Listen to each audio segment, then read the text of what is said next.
The email arrived while I was elbow-deep in garden soil, tending to the roses my grandmother had planted decades ago. Effective immediately, your position at Harrison & Sons has been terminated. No explanation, no warning. Just a cold corporate goodbye from the family business I'd helped build for the last 15 years. The irony wasn't lost on me. I was literally pruning deadwood when my own family decided to cut me off. I'm Sarah Harrison, 42, and until 10 minutes ago, I was the CFO of Harrison & Sons Investment Group. The company my grandfather started, my father expanded, and I helped modernize into the digital age. Well, I was, until my younger brother decided family loyalty meant nothing compared to his own ambitions. My hands didn't shake as I read the email again. The roses needed finishing, and Gran had taught me to never leave a job half done. So I carefully trimmed the last branch, collected the clippings, and took one last look at the garden that had been my sanctuary since childhood. Only then did I allow myself to think about what this meant. The signs had been there for months. The whispered conversations that stopped when I entered the room. The board meetings suddenly rescheduled without my knowledge. The way my brother David, our newly appointed CEO, had started excluding me from key decisions, but I'd ignored them, foolishly believing that blood would prove thicker than water. After all, I'd practically raised David after our mother died, sacrificed my own plans to help Dad keep the business going while David finished college. My phone buzzed with a text from David. Don't make this harder than it needs to be. Security will escort you out Monday.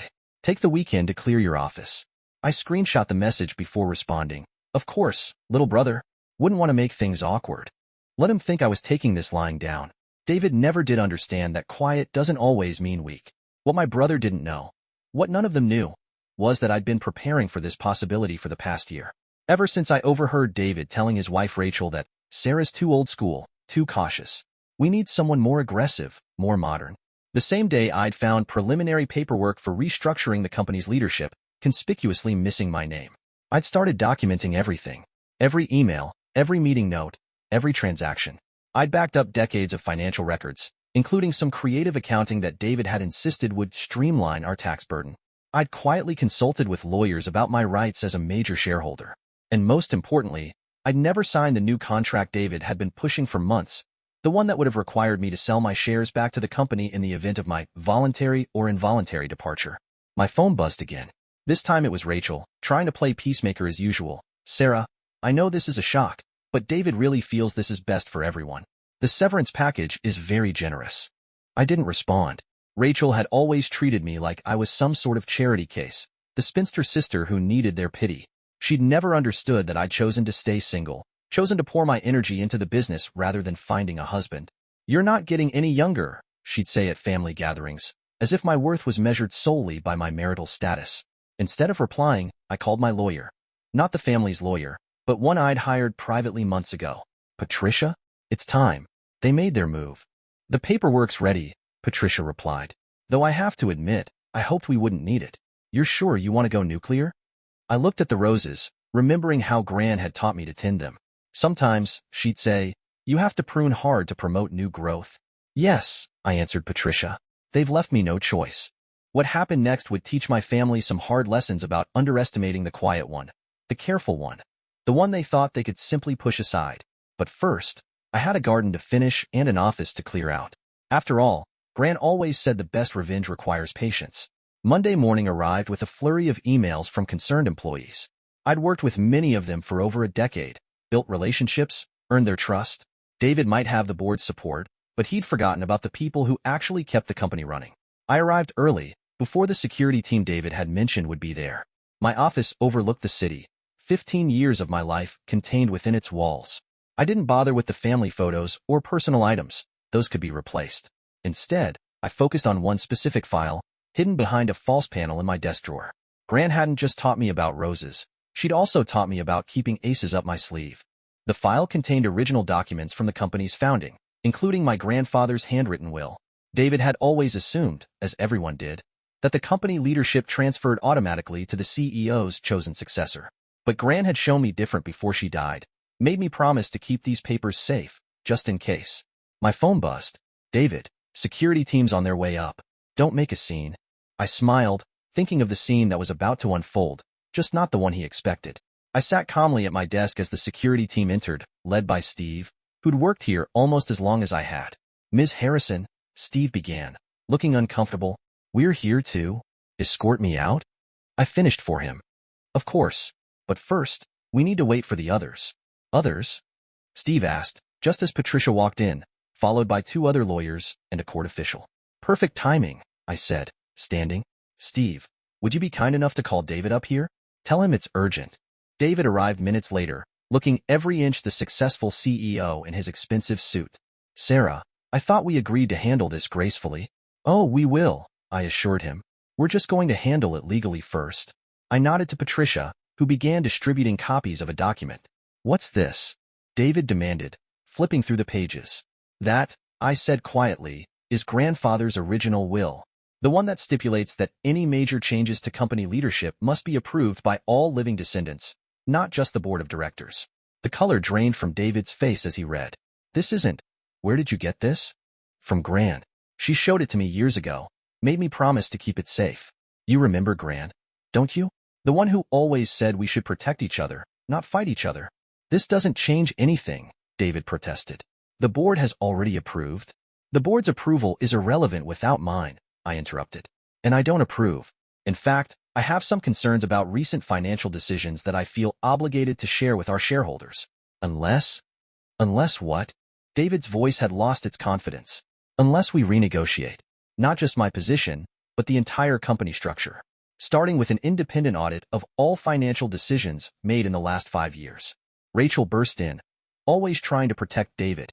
You can't do this. The scandal would destroy the company. Exactly, I replied calmly. And none of us wants that, do we? The next few hours were a blur of negotiations, legal terms, and slowly dawning realization on David's face as he understood just how thoroughly he'd miscalculated. By evening, we had a new agreement. I would remain CFO with expanded oversight powers, an independent board member would be appointed to prevent future power plays, and most importantly, the creative accounting David had implemented would be quietly corrected before it could attract regulatory attention. You've thought of everything, David said bitterly as he signed the last document. No, David. I just remembered what Gran taught us. Family businesses only work when family comes first. You forgot that. Don't forget it again. The aftermath was interesting to watch. Rachel stopped coming to family dinners, claiming the atmosphere was too tense. David stayed CEO but found his decisions subject to actual oversight for the first time. And the employees? They smiled more, worked better, knowing that the quiet one, the careful one, had their backs. 6 months later, I was back in Gran's garden, tending to her roses. They were blooming beautifully, proof that sometimes the hardest pruning leads to the strongest growth. My phone buzzed, a text from David. You were right. About everything. Can we talk? I looked at the roses, remembered Gran's wisdom about family and forgiveness. Come over, I texted back. The roses need pruning, and it's time you learned how to do it properly. Sometimes the best revenge isn't revenge at all. Sometimes it's simply standing your ground, protecting what matters, and teaching others the lessons they should have learned long ago. Gran would have approved, but I kept the documents safe, just in case. After all, another of Gran's favorite sayings was, trust in God, but keep your powder dry. The story didn't end there, though. What happened next would test our family's bonds in ways none of us could have predicted. 1 month after our garden reconciliation, I discovered why David had been so desperate to seize control. Our biggest client, Maxwell Industries, was planning to pull their 9-figure investment portfolio unless we agreed to some ethically questionable offshore arrangements. David had already verbally agreed, hoping to force it through before anyone could object. You don't understand, he argued when I confronted him. Maxwell's accounts are 30% of our business. We'll have to lay off half the staff if we lose them. I studied my brother's face, the dark circles under his eyes, the nervous twitch in his jaw. How deep are you already in, David? He broke down then, confessing everything. He'd started small, bending rules to keep Maxwell happy. But their demands grew, each compromise leading to another, until he was in too deep to see a way out. Rachel's extravagant lifestyle and their mounting debts had pushed him to take bigger risks. Why didn't you come to me? I asked, though I already knew the answer. Pride. Always pride. You're the perfect one, he said bitterly. Always following the rules, just like Gran. I wanted to prove I could handle things my way. I thought of Gran's roses again. They looked wild and free, but their beauty came from careful cultivation, from knowing which rules couldn't be broken. Give me 48 hours, I said. Don't contact Maxwell, don't make any promises. Just give me time. I spent that night in the office, diving deep into Maxwell's accounts. By morning, I'd found what I suspected. Their push for offshore arrangements wasn't about tax efficiency. They were hiding something bigger. I called Patricia. How would the SEC react to evidence of systematic market manipulation? I asked. Depends on who provided the evidence, she replied carefully, and how clean their own hands are. I smiled. That's why we're going to do this by the book. Every I dotted, every T crossed. The next day, I called an emergency board meeting. David looked terrified, probably expecting me to expose his mistakes. Instead, I presented a detailed analysis of Maxwell's suspicious patterns and a proposal for quietly divesting from their business. We'll take a hit, I acknowledged, but we'll survive, and we'll sleep better. The board agreed, especially after I showed them projection models for expanding our ethical investment portfolios. A plan I'd been developing in secret for months. David just stared at me, finally seeing what Gran had tried to teach us. True strength isn't in dominating others, but in standing firm on principle. Maxwell's reaction was predictable: threats, legal posturing, attempts to divide our board. But I'd prepared for that too. When their CEO stormed into our office demanding to speak to David, I was waiting instead. Miss Harrison, he sneered, this is a matter for the actual leadership. I am the leadership, I replied calmly. And I have some concerns about your trading patterns that I'm sure the SEC would find fascinating. He left white-faced. 2 weeks later, Maxwell Industries was under federal investigation, and our company's decision to cut ties looked less like a loss and more like prescient risk management. But the real change was with David. Something broke and healed in him during those weeks. He stopped trying to prove himself and started actually leading. Rachel wasn't happy. Their lifestyle took a hit when David's risky bonuses dried up. But I saw him smile more, laugh more freely. The employees noticed too. Trust rebuilt slowly, but it rebuilt. David started mentoring younger staff, sharing lessons about ethical leadership. He hung a photo of Gran in his office, next to her favorite saying, "A straight path is shorter than a crooked one." Rachel filed for divorce 6 months later, claiming David had lost his ambition. He moved into Gran's old house temporarily, spending evenings helping me with the roses. We talked more during those hours than we had in years.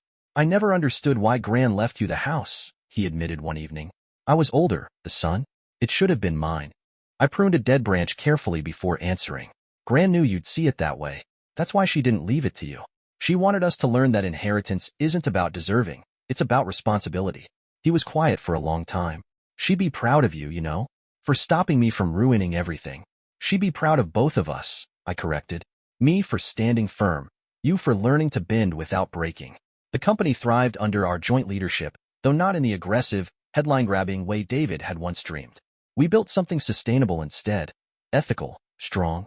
Our assets under management grew steadily as other firms got caught in scandals, and their clients sought more trustworthy options. A year after the Maxwell incident, David met someone new. A quiet, brilliant environmental lawyer who challenged him in all the right ways. Rachel remarried too, to a crypto millionaire who could better fund her lifestyle. Everyone found their level, as Gran would say. I kept my documentation, updated my contingency plans, stayed vigilant. Not out of distrust anymore, but because Gran taught me that good gardens and good businesses both need constant tending. The difference was, now I had a partner in the work. The press eventually got wind of the Maxwell story, painted us as corporate heroes who'd chosen ethics over profits. David handled the interviews, charming and humble, while I kept the business running smoothly. We each found our strengths, learned to trust them. 3 years after that fateful email that could have torn us apart, we gathered in Gran's garden, now our garden, for a family dinner. David's new wife was pregnant, the roses were blooming, and the company was stronger than ever. As we sat there, I remembered another of Gran's sayings: family is like a garden. Sometimes it needs pruning, sometimes fertilizer, but mostly it needs patience and consistent care. David raised his glass.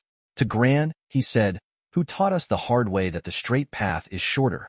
To Gran, I echoed, who knew sometimes the best revenge is giving people room to become better. We've had other challenges since then, business rivals, market downturns, personal setbacks. But we face them together now, stronger for having been broken and rebuilt.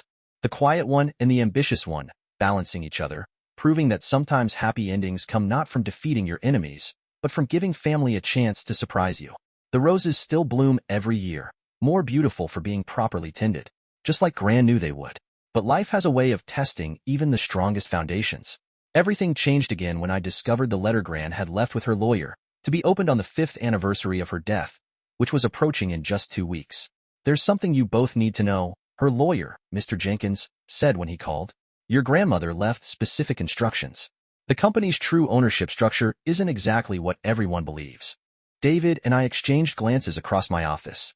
After everything we'd been through, what other surprises could Gran have left us? The reading of the letter would change everything again. But this time, we'd face it together, even if it meant reimagining everything we thought we knew about our family legacy. The morning of the reading dawned crisp and clear. David's wife Sophie was 8 months pregnant now, and she insisted on coming with us. Family matters, she said simply, her legal mind probably already analyzing possibilities. Mr. Jenkins' office hadn't changed in 30 years. Same dark wood, same leather chairs, same slightly musty smell of old papers and tradition. He pulled out an envelope, Gran's distinctive handwriting visible on the front. "Before I open this," he said gravely, "you should know that your grandmother was an unusual woman. She had very specific ideas about legacy and responsibility." "That sounds like Gran," David smiled, but I noticed his hand gripping Sophie's tightly. The letter began typically enough, Gran's familiar voice practically audible in her written words. But then came the bombshell. "My darlings, if you're hearing this, it means you've either learned to work together, or you've torn everything apart. I'm betting on the former. I always did believe in you both. Now it's time you learned the truth. Harrison and Sons isn't actually a family company. At least, not in the way you think." David started to speak, but Mr. Jenkins held up a hand. There was more. "The company is held in trust, a very special kind of trust. 51% of the ownership is controlled by a foundation I established decades ago. Its mission? To fund educational opportunities for underprivileged women in business. The remaining 49% is indeed split between you both, but your shares come with conditions." I felt the room spin slightly. All these years, we thought we were running our family company, but Gran had orchestrated something far bigger. "The Foundation's board," Mr. Jenkins continued reading, "must always include both Harrison siblings, but they can never hold a majority. The other board members? Women who received foundation scholarships. In essence, you're answerable to the very people you're meant to help." David laughed suddenly. All eyes turned to him. "Of course," he said. "That's so perfectly Gran. She didn't just want us to run a successful business, she wanted us to make a difference." Sophie was already flipping through the Foundation's documentation. "This is brilliant," she muttered. "The legal structure is virtually bulletproof. And the Foundation's been active all this time, operating quietly in the background. I thought about all our battles over control, how meaningless they seemed now. How many women has the Foundation helped?" I asked Mr. Jenkins. "Over 300 so far. Many now hold significant positions in finance and business, including," he paused, "your new head of sustainable investments, Maria Chin." I gasped. She'd been a brilliant hire, someone who'd impressed us both with her combination of ethical conviction and business acumen. "Class of 2012, Mr. Jenkins nodded. "Your grandmother liked to call them her garden of leaders, all blooming in their own time." The letter continued, revealing more layers to Gran's plan. The Foundation wasn't just about scholarships. It had a venture capital arm, mentorship programs, even a technology incubator specifically for women-led startups. "So all this time," David said slowly, "while we were fighting over control, we were just managing it for them," I finished. For all the women Gran wanted to help, Sophie was still reading documents. "There's more," she said. "The Foundation's charter requires that a significant portion of profits be reinvested in ethical business ventures. Those sustainable investment portfolios Sarah developed, they weren't just good business, they were fulfilling Gran's mandate without even knowing it." I remembered Gran's words about the roses. Every bloom serves a purpose, whether it's beauty, teaching, or making space for new growth. The implications were staggering. Our entire understanding of the company's purpose had to shift. But as I looked at David, I saw not defeat but excitement in his eyes. "Think about it," he said. "We're not just running an investment firm. We're part of something bigger. Something that actually matters." Mr. Jenkins cleared his throat. "There is one more thing." He pulled out another envelope. "This is to be opened when the first great-grandchild is born." Sophie put a hand on her pregnant belly. "1 month to go," she smiled. We left the office in a daze. Our world transformed once again. But this time, the change felt right. As if all our previous struggles had been preparing us for this bigger purpose. That evening, we gathered in the garden again. The roses were in full bloom, their fragrance filling the air as the sun set. "I keep thinking about all the women the Foundation has helped," David said. "How many lives we've touched without even knowing it." "That's not the amazing part," Sophie added. "Think about how many more we can help now that we know. The networks we can build, the opportunities we can create." I looked at the roses, understanding finally why Gran had been so insistent about teaching us to tend them properly. "It was never just about the flowers," I said. "She was teaching us how to nurture growth, how to help others bloom." David raised his glass. "To Gran's real legacy." To the Garden of Leaders, Sophie added. To new beginnings, I finished. The story wasn't over. In many ways, it was just beginning. But now we understood our real role, not just as business leaders, but as gardeners of opportunity, tending to Grand's vision of a world where success wasn't about power over others, but about empowering everyone to grow. As the sun set on the garden, I smiled thinking about the next chapter. The Foundation's next board meeting would include Maria Chun and other scholarship recipients. We had so much to learn from them, so much to build together. Grant's final letter had transformed our victory into something far more meaningful than revenge or even redemption. She'd given us a mission, a purpose larger than ourselves. And in doing so, she'd given us the greatest gift of all, the chance to be part of something truly transformative. David's phone buzzed, Sophie's doctor. The baby was coming early. As we rushed to the hospital, I couldn't help but smile. A new generation, another letter waiting to be opened, and who knew what other surprises Grant had planned for us all. The roses would keep blooming year after year, teaching new lessons to each generation. And somewhere, I was sure, Gran was watching her garden grow, exactly as she'd planned all along. Little did we know that the birth of David's daughter would trigger a cascade of events that would test our newfound unity in ways we never expected. Emma Rose Harrison came into the world at 3:47 a.m., a full month early and already showing the family's stubborn streak. As Sophie recovered in the hospital, Mr. Jenkins arrived with Gran's final letter, the one meant for the first great-grandchild's birth. Your grandmother, he said, handling the envelope with reverence, was quite specific about this one. It contains not just instructions, but a warning. David and I exchanged glances. Even from beyond the grave, Gran wasn't done surprising us. The letter's contents were shocking in their simplicity. My darlings, if you're reading this, the first of a new generation has arrived. Now comes your greatest challenge. Maxwell Industries wasn't the only threat you faced. They were just the most obvious. Richard Maxwell had a partner in his schemes, someone who's been waiting, watching, planning. Someone who knows our family's secrets because she helped write them. My sister, your great-aunt Eleanor. I felt the blood drain from my face. Eleanor Harrison, Gran's estranged sister who'd vanished decades ago after a legendary family fight. We'd always been told she died years ago. Eleanor is very much alive, Gran's letter continued, and she believes she has a claim to everything we've built. I protected us from her legal maneuvers, but she's patient. She'll wait until she thinks you're vulnerable, then strike. Probably right about now. As if on cue, David's phone buzzed with an urgent message from our corporate security team. Someone had attempted to access our most sensitive financial systems from inside the network. The next 48 hours were chaos. We discovered that Eleanor had spent years placing people throughout our organization, not just at Harrison & Sons, but in the foundation too. The woman who'd been our HR director for the past 5 years? Eleanor's granddaughter. The senior accountant who'd recently requested access to our historical records? On Eleanor's payroll. How did we miss this? David demanded as we huddled in my office, surrounded by security reports and personnel files. Because we were looking for external threats, Sophie answered from her hospital bed, joining us via video call while cradling Emma. We never thought to look inside our own walls. Maria Chun, our head of sustainable investments and one of Grant's scholarship recipients, proved invaluable. The foundation structure, she explained, it's not just about empowerment. It's a defense mechanism.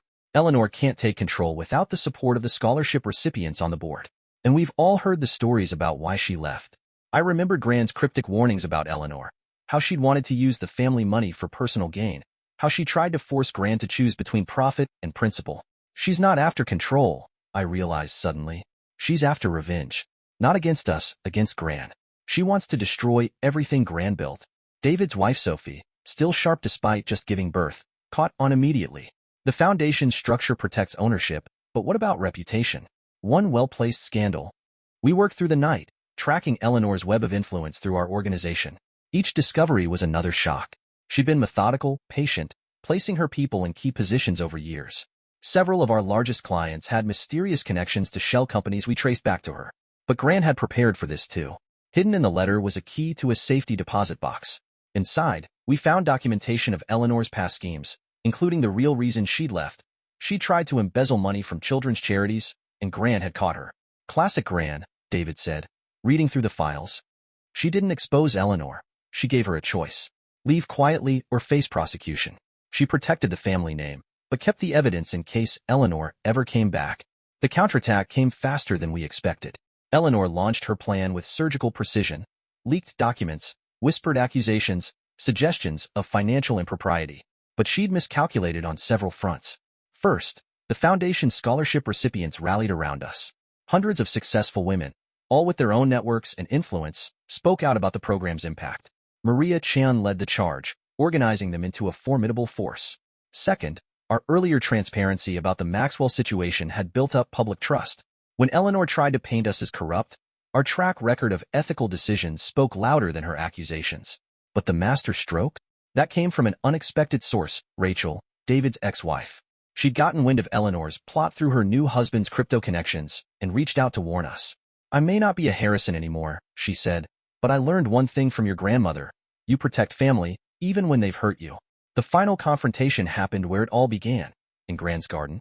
Eleanor had requested a meeting, probably expecting to find us weakened and divided. Instead, she found us united. David, Sophie with baby Emma, me, our board members, scholarship recipients, even Rachel. Eleanor was elegant despite her years, her silver hair immaculate, her posture regal. Well, she said, looking around at the roses, Catherine always did know how to cultivate loyalty. She knew how to cultivate growth, I corrected. There's a difference. What followed was a masterclass in negotiation. Eleanor had leverage. Her people were still embedded in our organization. Her evidence, though manipulated, could still damage us. But we had Grand's documentation, the Foundation's army of supporters, and most importantly, we had truth on our side. In the end, we struck a deal. Not out of weakness, but out of respect for Grand's original choice to handle things quietly. Eleanor's people would resign gradually, avoiding any market disruption. She would retire permanently to her estate in France. In exchange, we would maintain the fiction of her death and establish a small foundation in her name, dedicated to teaching business ethics. Catherine would appreciate the irony, Eleanor admitted as she left. She paused by a particular rose bush, one-eyed, always struggled to maintain. That one needs more acidic soil, she said. She could never get it right either. After she left, David found me tending that same rose bush. You know what Gran would say about all this? I smiled. Every garden needs some tension between order and chaos. Close, Sophie called from the patio, little Emma asleep in her arms. I found another letter in the safety deposit box. It just says, the sweetest roses bloom after the hardest frost. We laughed then, all of us, there in the garden where everything had started. The crisis had passed, but more importantly, it had proven the strength of what Gran had built. Not just a business or a foundation, but a network of people committed to growing something meaningful together. Eleanor had taught us our final lesson, that true legacy isn't in the structures you build, but in the people you trust to maintain them. Our security would never be perfect, but our strength lay in facing challenges together. Emma stirred in Sophie's arms, opening eyes that somehow held Gran's same penetrating gaze. David noticed it too. Think she left any more letters? He asked. Probably, I replied, pruning the difficult rose bush with new understanding. But I think we're finally ready for whatever they might say. The roses bloomed particularly beautifully that year. Even Eleanor's troublesome bush, once we adjusted the soil chemistry. Sometimes, I realized, the most valuable lessons come from the hardest cases. Just as Gran had known all along. Thank you for watching. If you haven't subscribed yet, please do so, and hit the notification bell to stay updated with more real-life stories.